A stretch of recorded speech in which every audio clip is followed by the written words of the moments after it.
Right, it's just gone 12:30, so we're going to make a start. Good afternoon, everyone. We are delighted to be presenting this webinar on the consultant's duty of care in construction professional appointments to CIHT members. Beale & Company is a corporate partner of CIHT, and we are delighted to be supporting CIHT by delivering this webinar.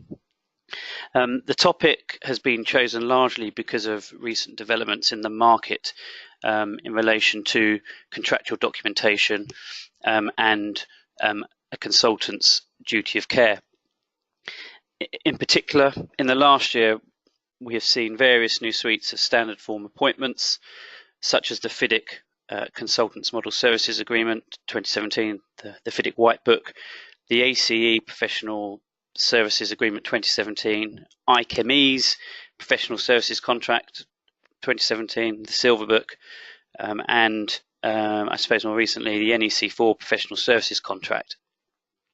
In our view, these all adopt in one way or another an elevated duty of care in that they impose additional and more onerous duties on consultants which have not historically been seen in standard form agreements.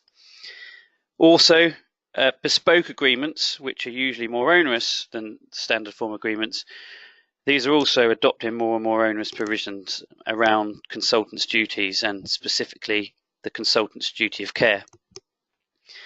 It is for this reason, as a heading for this webinar, that we have asked whether a consultant's duty of care in its appointment is under attack. So some introductions. My name is Buckby. I lead the Projects and Contracts Advisory team at Beale & Company. I'm a member of CIHT and regularly talk at CIHT events. I'm joined by Nadir Hasan, whose work is split across the Projects and Contracts Advisory team and also dispute resolution. We're both lawyers.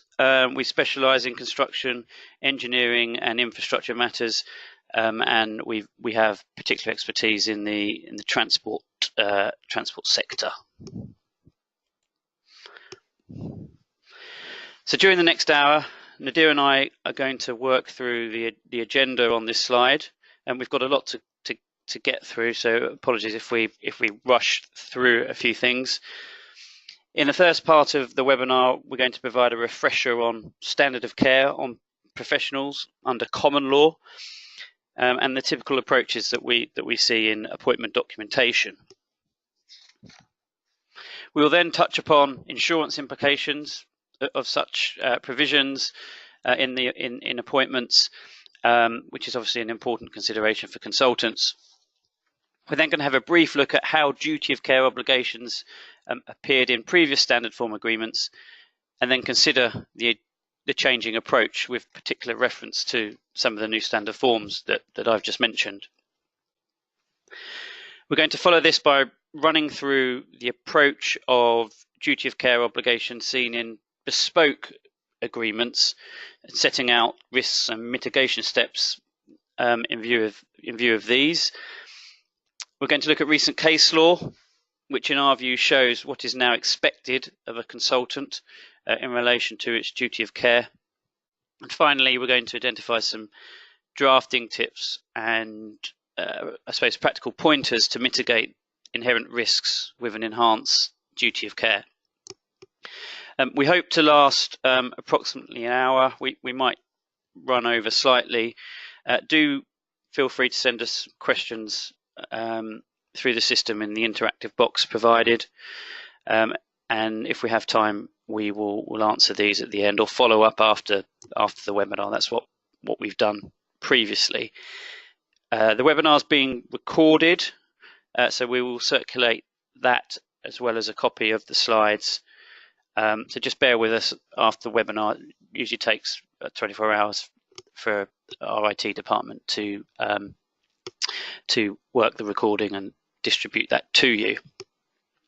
So we've got a lot to get through. I'm now going to hand you over to Nadir.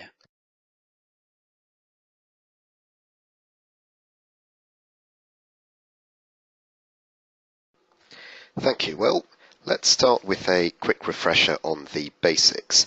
As most of you will be aware, a professional can owe a duty under common law or in contract. More often than not, the duty is owed in both. The standard of care imposed on a professional at common law is to carry out its services with reasonable skill and care.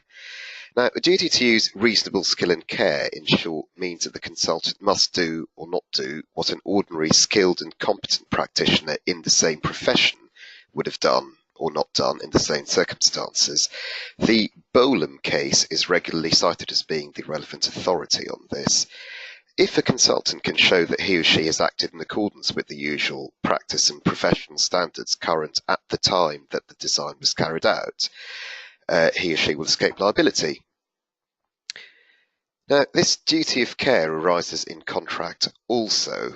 For professionals providing services, it's imposed regardless of whether it's referred to in the appointment, and that's by virtue of the statute, the Supply of Goods and Services Act 1982. If a professional fails to exercise reasonable skill and care, then under Section 13 of the Supply of Goods and Services Act, the professional will be in breach of contract. As you'll all be aware, a duty of care provision is nearly always included in a consultant's appointment. The duty of care provision can appear in many different guises, sometimes with a higher standard of care to that of reasonable skill and care. Now, non-standard conditions of engagement, and now some standard forms, often contain absolute or strict obligations, therefore going much further than just an obligation to exercise reasonable skill and care. Typical examples in non-standard form agreements include the professional should ensure the most efficient and cost-effective solution, or the professional shall comply with the client's requirements, or the professional shall ensure that the finished product meets or complies with the requirements of the client in all respects. The ACE 2009 agreements do not impose strict obligations on professionals. Similarly, RIBA 2010 doesn't impose strict obligations on the architect. RIBA 2011, however, has a number of strict obligations, such as the consultant complies with the client's brief and the consultant complies with the statutory requirements. The NEC4 PSC also contains some strict obligations. These are more difficult to identify because the PSC is written in the present tense. The wording "the consultant provides" must surely mean that he or she is obliged to do so. The consultant does the work so that the condition stated for each key date is met by the key date. It's probably also a strict obligation. Now, the law will take a literal approach to such obligations. If the professional fails to comply with the obligation, he will be in breach of contract regardless of whether or not he's acted with reasonable skill and care and or was prevented from compliance for reasons beyond his control. Strict obligations can appear in many ways. Ensure means to guarantee and is an absolute performance obligation. Secure has a similar meaning. These words were considered by the Court of Appeal in John Molam and Company and Eagle Star, 1995. And in that, the Court of Appeal upheld the judge's view that the words ensure and secure in obligations to ensure the diligent and regular progress of the works and to secure the completion of the same in a management contract meant exactly what they said and could not be watered down to an obligation to do more than use best endeavours. As a result, Molam was not entitled to an extension of time for delays that were caused by subcontractors beyond Molam's control. Other words and phrases can be used to create absolute or strict obligations. For example, comply or procure. Procure imposes an obligation on the consultant to ensure that something happens. The same is true for promises to comply with something. These phrases should always be avoided where possible, otherwise failure to comply, whether or not the consultant has exercised reasonable skill and care and or was prevented from compliance for reasons beyond his control, will mean that the consultant is in breach of contract. Our advice, therefore, is, where appropriate, to amend these absolute or strict obligations such that they are worded, exercising reasonable skill and care, the consultant shall. In most occasions, this will water down the strict obligation to an acceptable standard, that of reasonable skill and care. Fitness for purpose obligations often arise in non-standard conditions of engagement. In my opinion, this is becoming increasingly common. Fitness for purpose obligations impose a much higher duty on the consultant, as they are an absolute obligation to achieve a specified result, a breach of which does not require proof of negligence or a failure to exercise reasonable skill and care.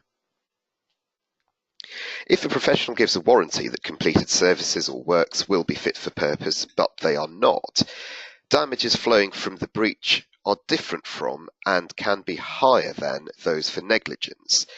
And damages for negligence are the reasonable foreseeable loss caused by the negligence.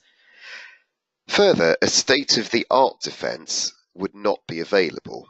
A professional could not argue, for example, that a particular piece of knowledge was not available at the time that the design was prepared. Say, as has happened, a professional specified high alumina cement at a time when its unsuitability was not known.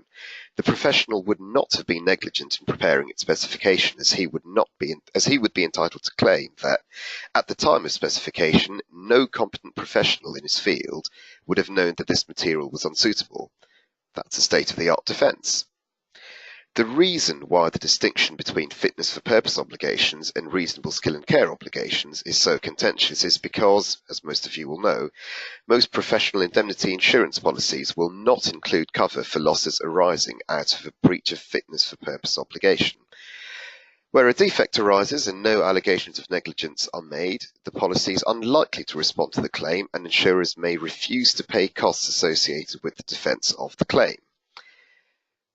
Finally, fitness for purpose obligations are not always that easy to discover. They may arise by reference to a client brief, to the employer's requirements, or to a performance specification. We're also increasingly seeing fitness for purpose obligations hidden in the scope, and legal and commercial advisors missing such provisions.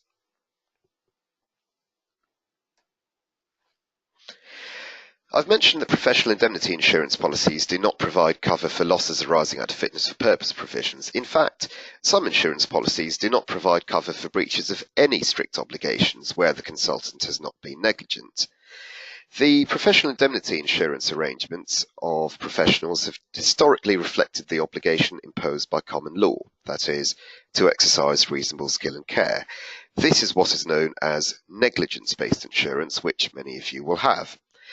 If a professional has not been negligent but has breached a strict obligation, the insurance is unlikely to respond. This means that strict and absolute obligations, as well as fitness for purpose obligations, will not be covered. This is an important issue.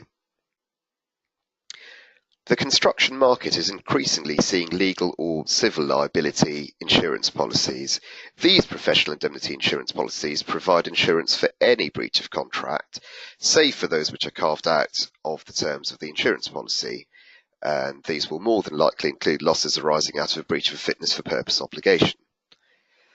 Our view is that if potential consultants should have legal or civil liability insurance, given the wider extent of the cover and the increasing number of strict obligations appearing in appointment documentation, there is obviously a premium consequence for this. We would be happy to discuss this further with you and to recommend brokers who have access to this insurance. Now that we've recapped the basics, let's look in a bit more detail at the changing approach to duty of care provisions. Historically, standard conditions of engagement included a contractual obligation relating to the duty of care, which impose a duty that is equivalent to the common law duty to exercise reasonable skill and care, often with the additional duty to proceed with diligence, i.e. within a reasonable time. As I've noted, the RIBA Standard Form of Appointment 1999 provided at clause 2.1 that the architect is required to exercise reasonable skill and care in conformity with the normal standards of the architect's profession. In its 2010 edition, this wording was elevated with the additional duty to proceed with diligence. Now, this approach was also the wording adopted in the ACE Agreement 1, As set out on the slide, the now old form of AC Agreement 1 provided at clause F2.1 that the consultant shall exercise reasonable skill, care and diligence in the performance of the services. In our experience, clients often found this obligation favourable to the consultant and required that the duty of care be connected to the consultant's experience, qualification and competence on a project. This is typical of client bespoke agreements. The shift from the common law duty of care was first seen in the NEC4 Professional Services Contract, which was first published in 2005. The NEC3 PSC was one of the more popular standard forms in the market, and it's been recently replaced by the NEC4 PSC. Clause 21.2 of the NEC3 PSC, similar to Clause 20.2 of the NEC4 PSC, provides that the consultant's obligation is to use the skill and care normally used by professionals providing services similar to the service. There's no reference to reasonable skill and care in this obligation. This is not typical drafting in relation to a consultant's duty, as it does not refer to acting with reasonable skill, care and diligence, which is usual in consultants' appointments. The general view, however, is that the obligation in the NEC3 and indeed the NEC4 PSC is akin to the consultant's usual duty of care, that is, reasonable skill and care, acting as a typical professional, and therefore consultants should be comfortable and not worry too much about this clause. However, notwithstanding this obligation, as I've briefly mentioned, there are various absolute obligations included in the NEC4 PSC, largely because the PSC is written in the present tense. So, for example, clause 30.3 provides that the consultant does the work so that the condition stated for each key date is met by the key date. Clause 20.1 states that the consultant provides a service in accordance with the scope, another absolute obligation. Clause 24.2 provides that the consultant obeys an instruction given by the service manager. These obligations and others are not subject to reasonable skill and care or watered down. Accordingly, any failure to comply with such obligations will be a breach of contract, and this must be noted. The NEC4 PSC can be seen as onerous in this respect. Over to Will.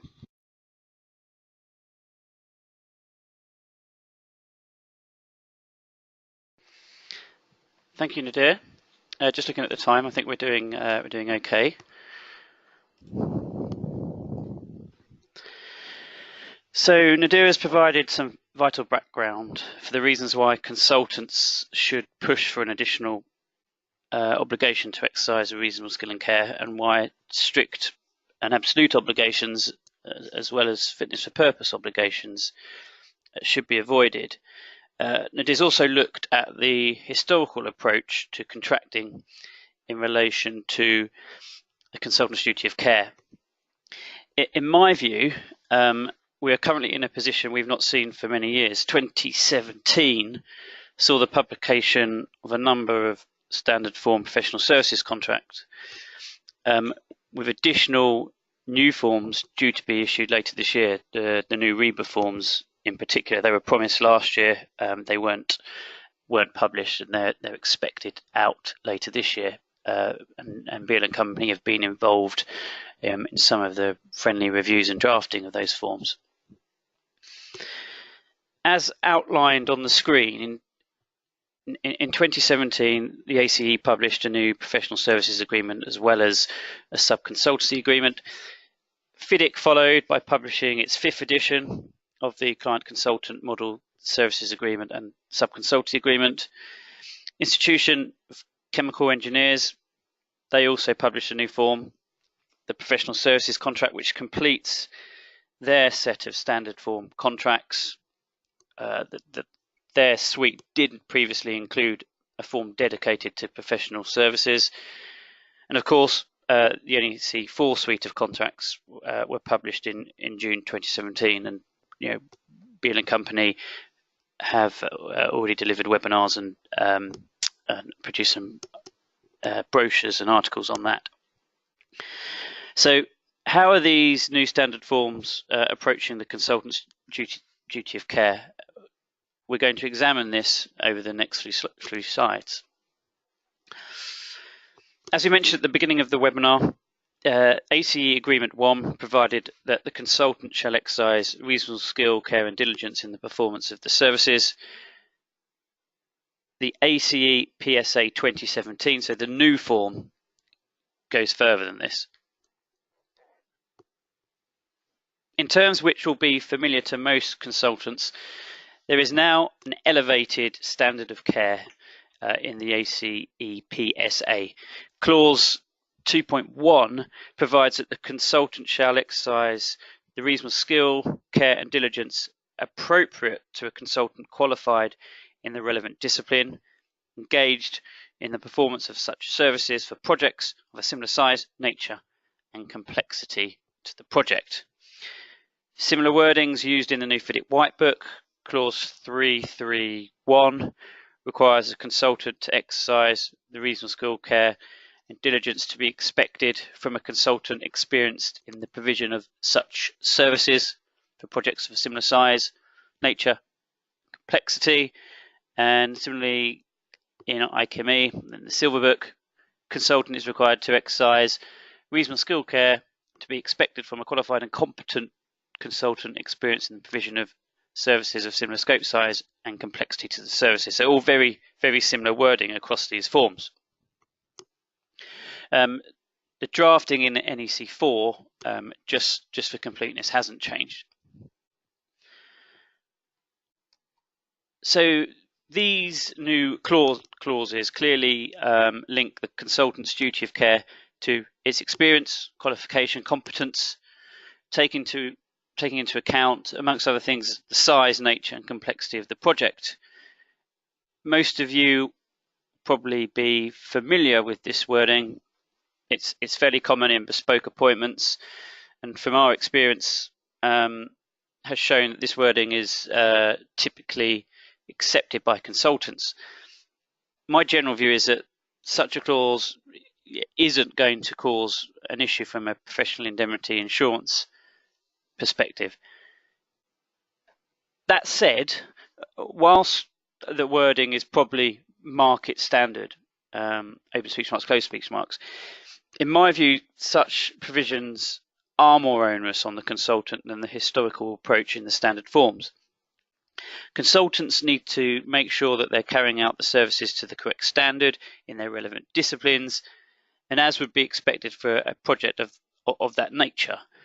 So, for example, an infrastructure or complex rail project may require a different standard of care than say, a simple residential build. This needs to be borne in mind by consultants using these forms. Alongside the elevated duty of care, these new forms also introduce further obligations that enhance the consultant's duty. ICME Silver Book and FIDIC White Book contain strict obligations to comply with statutory requirements. The Silver Book at clause 6.1 provides a mutual obligation to comply with all legislation. The White Book states at clause 3.3 that the consultant shall comply with all regulations, statutes and other forms of standards, codes, practice and legislation applicable to the services and the agreement. There was no such general obligation in the earlier version of the White Book. The issue I have with these clauses is that an obligation expressed in this way ignores the fact that a professional may be exercising his or her professional judgment, decide to use one and not the other conflicting standard, or provide a solution which is the technical equivalent of a standard. In any event, in my view, there is not a need for a separate obligation in relation to compliance with statutory and other requirements, as consideration of such requirements might be caught by an obligation to exercise reasonable skill and care.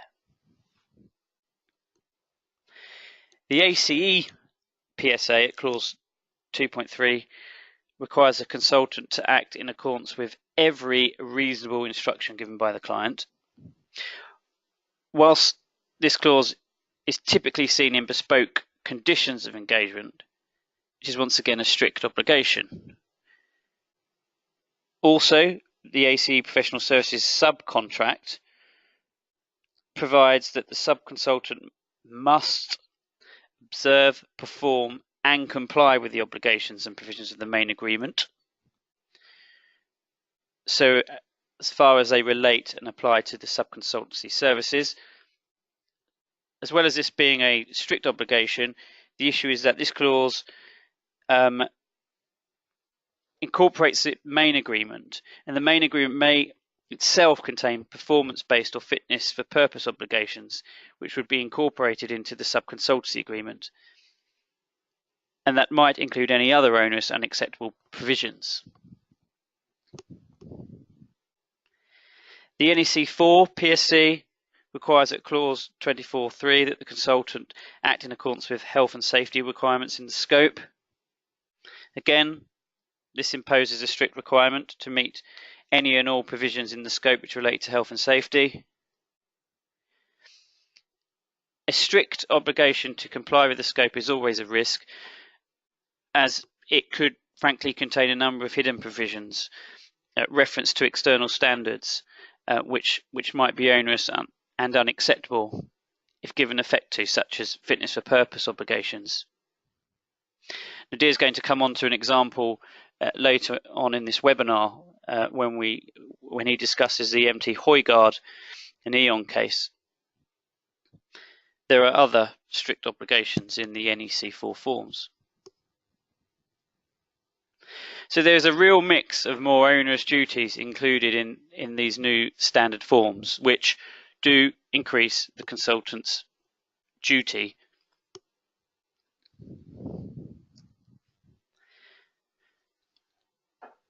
So moving on to the White Book, the standard of care in this contract, clause 331, has been brought into line with the widely accepted elevated drafting typical of client bespoke appointments. In a further nod towards the drafting which might be typical for client bespoke appointments in a number of jurisdictions where fitness for purpose obligations are often required, such as the Middle East, for example, clause 332 requires the consultant to, and I quote, perform the services with a view to satisfying any function and purpose that may be described in Appendix 1. Drafting's on the slide in front of you. While this should focus the consultant's minds on agreeing a description of the project objectives, consultants will want to know if this introduces the red flag fitness for purpose obligation, which, as we've discussed, may not be covered by professional indemnity insurance.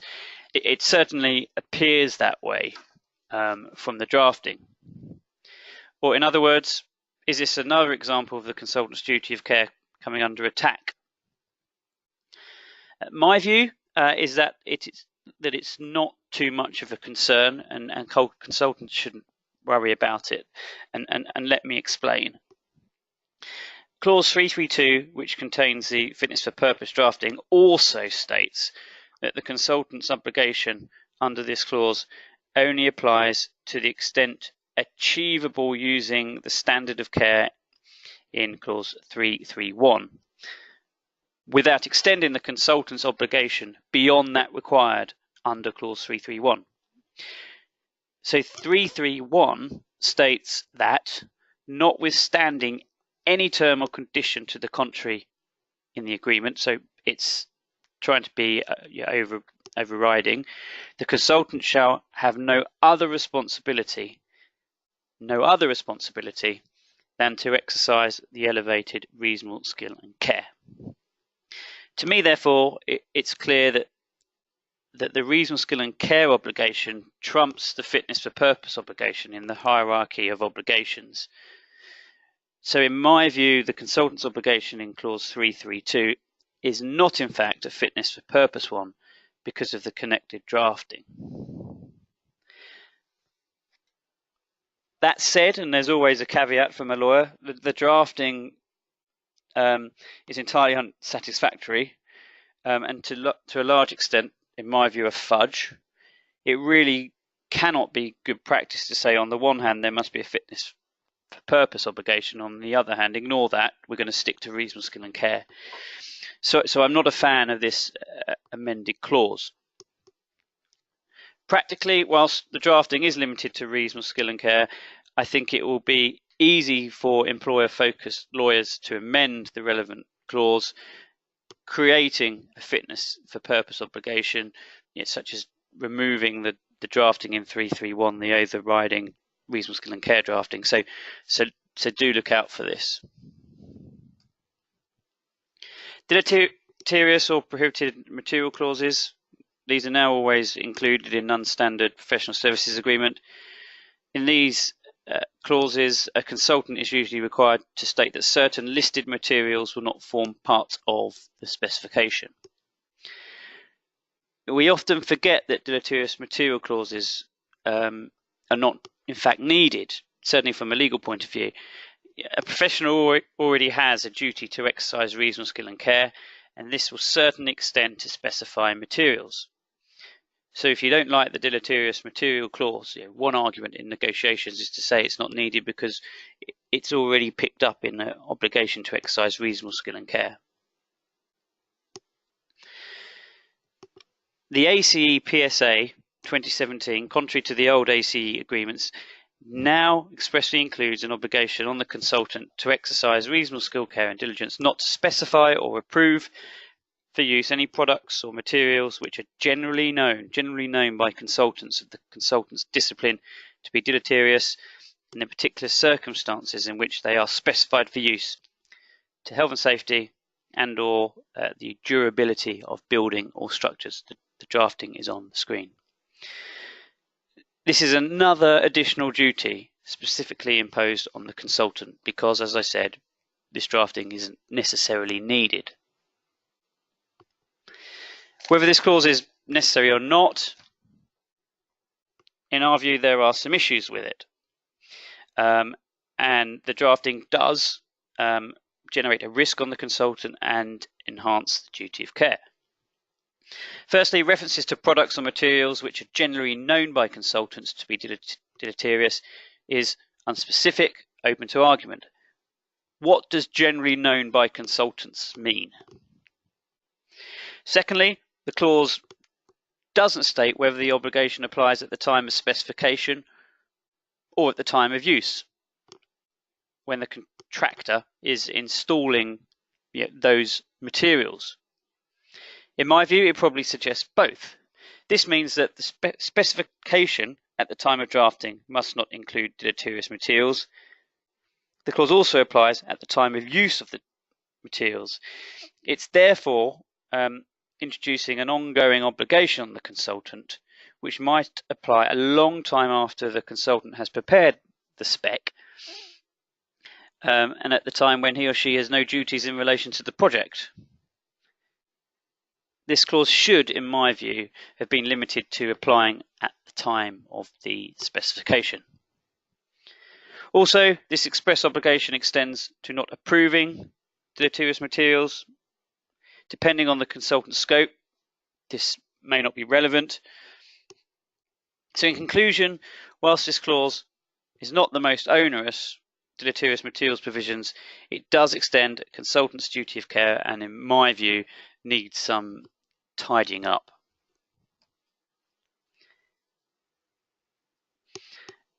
An important theme of the new standard form of professional services contracts is the increased emphasis on collaboration and good faith. Buzzwords in the industry, they have been for some time. This appears to stem from the original NEC4 PSC and the obligation therein to act in the spirit of mutual trust and cooperation. And this has been carried over into NEC4. The ACE PSA 2017 at clause 4.1, this introduces an obligation to collaborate in the spirit of trust and mutual support, slight change to the NEC drafting. FIDIC White Book at clause 1.16.1 requires the parties to act in good faith and the spirit of mutual trust. And in the ICME form, the Silver Book, the parties are to act fairly, openly, and in good faith with each other. So new obligations on the consultant, new drafting. What does it actually mean? Well, the real answer is lawyers are not entirely sure. There's been limited judicial guidance on this point, particularly NEC3's spirit of mutual trust and cooperation wording. Judges in the UK Technology and Construction Court have almost deliberately avoided commenting on the clauses. David Thomas QC, in his excellent book Keating on NEC3, states that the NEC3 clause requires the parties to balance their own commercial interests whilst behaving in an honest, fair and reasonable manner, and not to improperly exploit each other's roles in the contract. This is not dissimilar to TCC judge's decision in the recent case of Costain and Tarmac 2017, a judgment which was handed down in February last year. In short, Costain engaged Tarmac under a subcontract, which is the NEC3 framework contract and the NEC3 supply short contract to supply concrete for a safety barrier on the M1. The supply contract provided for dispute resolution by way of adjudication, then followed by arbitration. The right to refer a dispute to adjudication was conditional upon notification taking place within 4 weeks of the referring party becoming aware of the dispute, and between 2 to 4 weeks having passed since the notification. Now, on the other hand, the framework contract permitted adjudication at any time. Both included the NEC3 standard wording, spirit of mutual trust and cooperation. Defect was identified. Costain issued a pre-action protocol letter regarding the dispute, so effectively kicking off the dispute process. Tarmac replied, arguing that Costain's claim was time barred for not notifying the dispute within the 4 weeks required under the supply contract. Costain argued to the contrary, that the framework contract permitted our adjudication at any time. So one argument was the time barred. The other argument was that adjudication was permitted at any time. The disputes reached court in relation to whether the claim was time barred, and the ambiguity arising out of the time barring provisions were discussed. Costain argued that Tarmac's failure to point out the full effect of the very uncertain time barring provision was a breach of the spirit of mutual trust and cooperation. So Costain argued that it was Tarmac's duty to point out ambiguity in the drafting, which both parties had agreed. We probably know the answer. Coulson, the judge, held that Tarmac had not failed to act in the spirit of mutual trust and cooperation.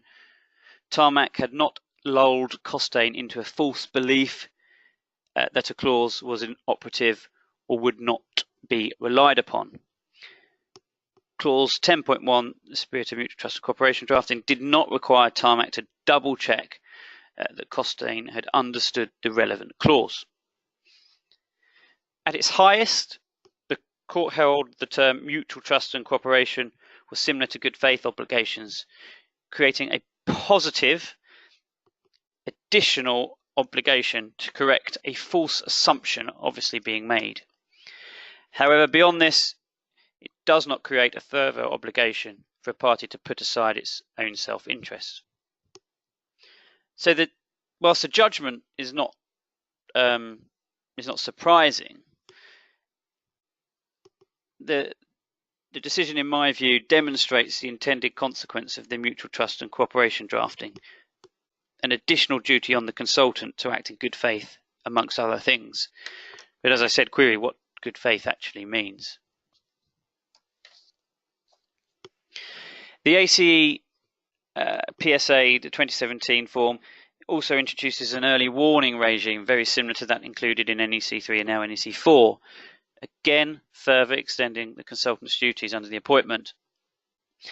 So under the early warning regime in the PSA, the consultant and the client are required to notify the other as soon as they become aware of any matter likely to affect the provision of the services, including delay and additional costs. Again, the draft is on the screen. Within 7 days of this notice, the parties are to have discussions and, if appropriate, a meeting to consider actions or measures in response to the matters notified. For those familiar with NEC, this is fairly similar to the early warning regime. Generally, given the wide circumstances in which early warning notices are required, clearly the early warning regime is going to be a significant administrative duty, and frankly a burden the consultant must be aware of, and we say as lawyers reflected in the contract price and managed. In my view, this is one of the most fundamental changes in the new ACE4. In addition, a consultant should be aware of the following further points arising from the regime. Any matters agreed are to be recorded in writing, and once such a record is signed, that agreement is going to be binding on the parties, and if the agreement includes matter payment or adjustment to the programme, in full satisfaction of any claim, and this is stated in the drafting. In my view, this creates a potential pitfall for the consultant, since an agreement in relation to the consultant's fee or extension of time may also cover matters pertaining to the consultant's liability. As that agreement will be binding unless care is taken, it could mean that the consultant's hands are tied in respect of liability. If any, such an agreement is reached without insurers being notified, this could prejudice the consultant's position in relation to coverage under its PI policy. So this will obviously need to be managed very carefully with insurance and legal advisors. So take care when operating these provisions. Now I'm going to hand you back to Nadir.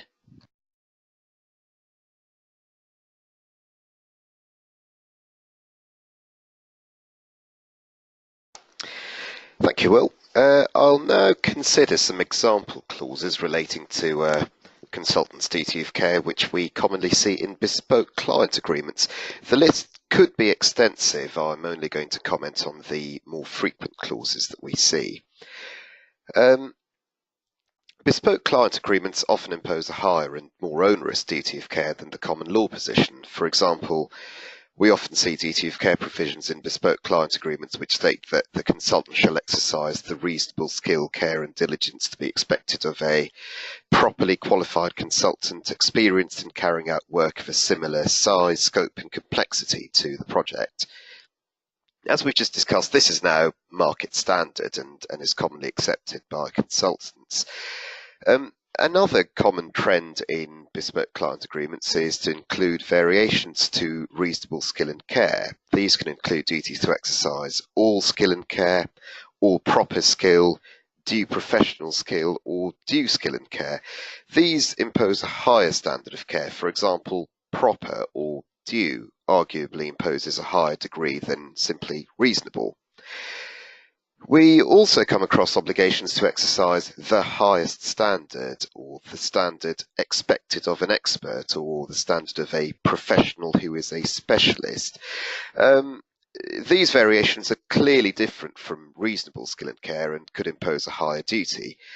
The issue here is that the consultant will be judged against the higher standard, not just against the criteria for using reasonable skill and care, and as such, the consultant is more likely to be found negligent in the event of breach. Whether or not such a higher duty is acceptable will depend on many factors, including the nature of the project, the experience of the particular firm, and of course any particular professional indemnity insurance implications. As we've mentioned, strict obligations and fitness for purpose obligations are common in bespoke agreements. We've already discussed the risk of these. In our view, where possible, more onerous clauses than reasonable skill and care should always be qualified such that the obligation in them is limited to exercising reasonable skill and care.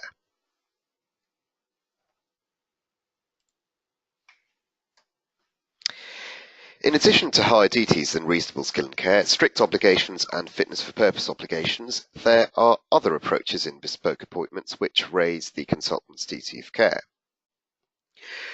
For example, obligations to perform the services to the client's satisfaction or even to the client's reasonable satisfaction can extend a consultant's duty of care. These obligations require the consultant to guarantee a particular result, i.e. the client's satisfaction. As well as this obligation being subjective and difficult to meet, it arguably imposes a fitness for purpose obligation, as you're being required to ensure that the client is satisfied with your services. In our view, these obligations put your duty of care under attack and, wherever possible, should be avoided. We also come across obligations to use best endeavours or all reasonable endeavours.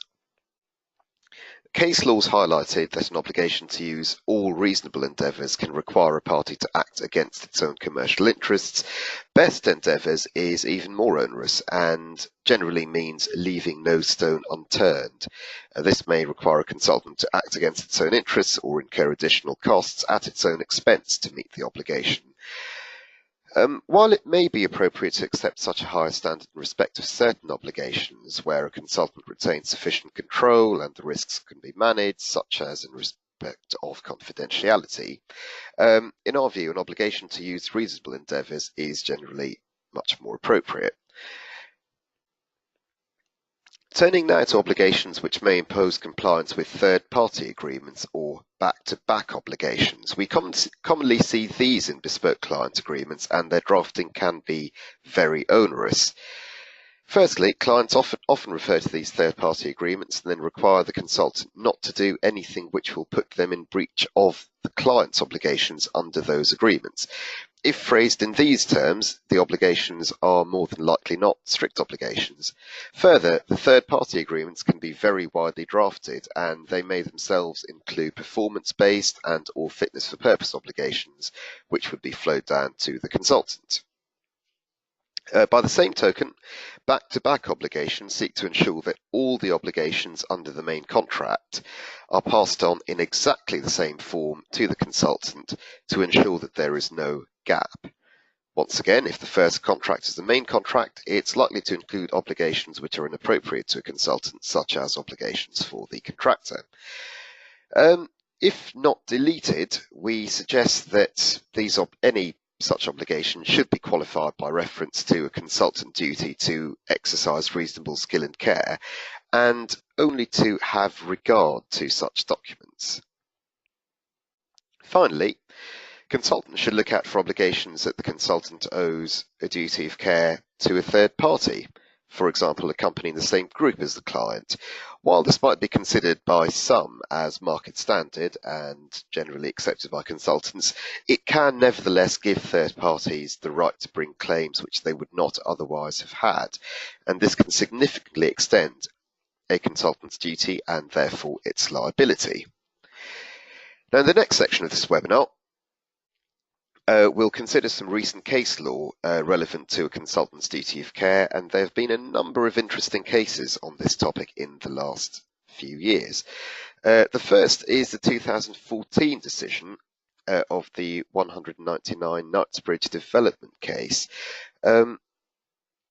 We've discussed at length that a consultant is required to exercise reasonable skill and care, or in other words, act in a manner which a typical consultant would do in the same circumstances. In this case, the court highlighted that a consultant's blind normal practice, without considering the risks involved, is no defence against an accusation of failure to exercise reasonable skill and care. Here, the claimant was the owner and developer of a prestigious apartment block known as the Knightsbridge. The consultant, the defendant WSP, was tasked with designing a cold water system for the apartment block.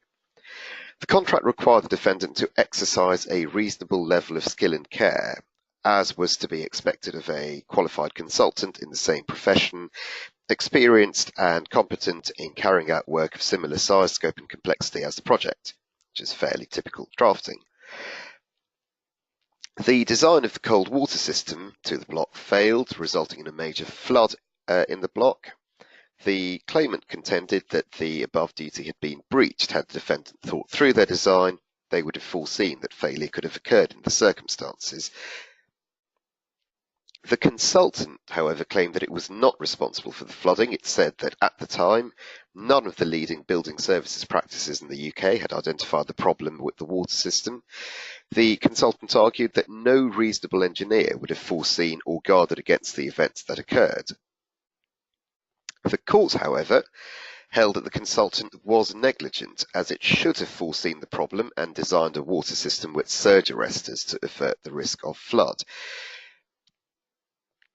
In making its decision, the court considered the usual authorities on professional negligence cases. That includes the Bolam Ordinary, Skilled and Competent Professional Test, and the case of Nye Saunders and Alan Bristow, in which the courts held that in determining whether the duty of care had been discharged, the court would consider the evidence at the relevant time from a professional body.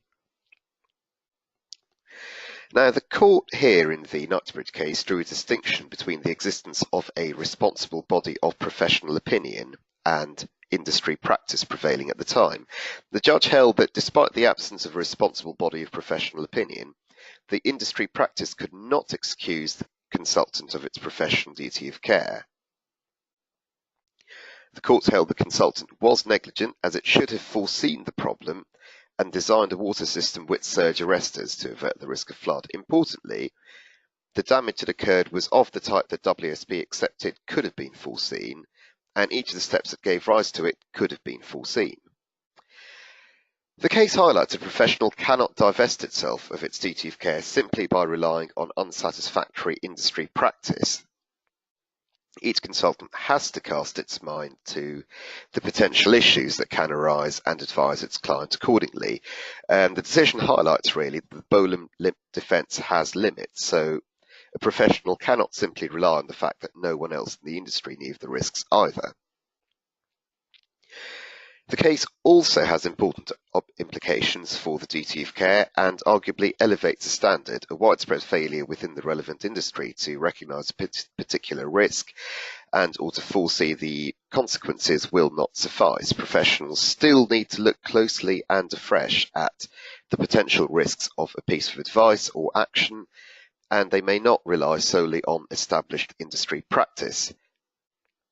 As an aside, it's important to point out that the claimant's case failed, actually, on the basis that no causation was established. Now, a number of recent cases have considered the interplay between strict requirements and, among other things, obligations to use reasonable skill and care or good industry practice. For example, the cases of Costain and Charles Haswell Partners in 2009 and MW High Tech Projects and Has Environmental Consulting. The court held that the defendant consultants in both cases were effectively under parallel obligations to use reasonable skill and care and to comply with strict requirements in relation to compliance with contract specifications, and they could be in breach of one of the obligations whilst being compliant with the other. What does this mean? Well, it means in effect that every clause in a contract needs to be examined very carefully, even if contract includes an obligation to exercise reasonable skill and care. This does not necessarily mean that the consultant's duty will be limited to reasonable skill and care. This is only likely to be the case if, for example, drafting provides that, notwithstanding any other provision of this contract, the consultant shall have no greater duty than to exercise reasonable skill and care. Whether or not even that drafting works will depend on the overall factual matrix. In light of these cases, we've been advising our clients that an absolute obligation which has at the start of the clause the words subject to clause X, where clause X is a reasonable skill and care obligation, is unlikely to water down the absolute obligation. If you do want to water down an absolute obligation, the clause must be redrafted to say exercising reasonable skill and care, the consultant will, etc., etc. The recent case of MT Højgaard and E.ON, which Will referred to earlier, also considered the interplay between fitness for purpose obligations and obligations to use reasonable skill and care. I'll provide a brief summary of the facts, which are E.ON engaged MT Højgaard to design, fabricate and install foundations for 60 wind turbine generators at an offshore wind farm. A clause of the contract required that the contractor shall, in accordance with the contract, design, manufacture, test, deliver, and install and complete the works so that each item of plant and the works as a whole shall be fit for its purpose as determined in accordance with the specification using good industry practice. Good industry practice required the exercise of reasonable skill and care as well as compliance with the standard known as J101. The applicable standard J101 required a service life of 20 years. The technical requirements referred to above provided that the design must meet the international standard for design of offshore wind turbines and that the design of the foundation shall ensure a lifetime of 20 years in every respect. Now, shortly after completion of the works, the grouted connections in the foundation started to fail as a result of a fundamental calculation error in J101. A scheme of remedial works was developed and the remedial works commenced in 2014. The parties agreed the cost of the remedial works at €26.25 million, which is quite a bit. A dispute arose, unsurprisingly, over who should bear the costs of the remedial works, and MT Højgaard issued proceedings. E.ON alleged that MT Højgaard was in breach of the contract in respect of the failure to achieve an operational life of 20 years, and in breach of the warranty that the works would be fit for purpose, and therefore that MT Højgaard would be liable for the remedial costs. The Supreme Court found, and note that it overturned the Court of Appeal's decision in this matter, that MT Højgaard was in fact liable to E.ON. Why? Well, the Supreme Court found that although it was the case that MT Højgaard's appointment contained a reasonable skill and care provision, this was not expressed to be overriding and so did not take precedence over the appointment's separate requirement for MT Højgaard to comply with the technical requirements. MT Højgaard therefore had to both exercise reasonable skill and care and comply with the technical requirements. Now, the technical requirements in turn required that MT Højgaard both meet J101 and ensure a lifetime of 20 years. So each of these took effect as independent dual obligations. Although MT Højgaard had met the first of these obligations, it failed to meet the second and was therefore in breach of contract. Consultants should be wary that contracts can impose dual obligations, as per the above, that is, an obligation to exercise reasonable skill and care alongside an obligation to meet a specific standard. An obligation in the contract that the consultant is required to exercise reasonable skill and care on its own is not always sufficient. And each contract, taken as a whole, including the contract conditions and the technical requirements, should ideally sing together, so to speak, both in overall approach and in detailed drafting. And every effort should be made to eliminate inconsistencies to minimise the risk of unexpected findings on issues of contract interpretation. Care needs to be taken to ensure that contracts are worded with sufficient clarity and that contract specifications and requirements are consistent with each other. In particular, it will be important to distinguish between those obligations which require reasonable skill and care from those in respect of which warranties are provided for performance or fitness for purpose, given the obvious insurance implications, amongst other things. This case, the MT Højgaard case, turned very much on the court's interpretation of the contract, and it's a timely reminder of the perils of imprecise contract drafting. Now, I'll hand over back to Will, who's going to conclude with some drafting tips and practical considerations.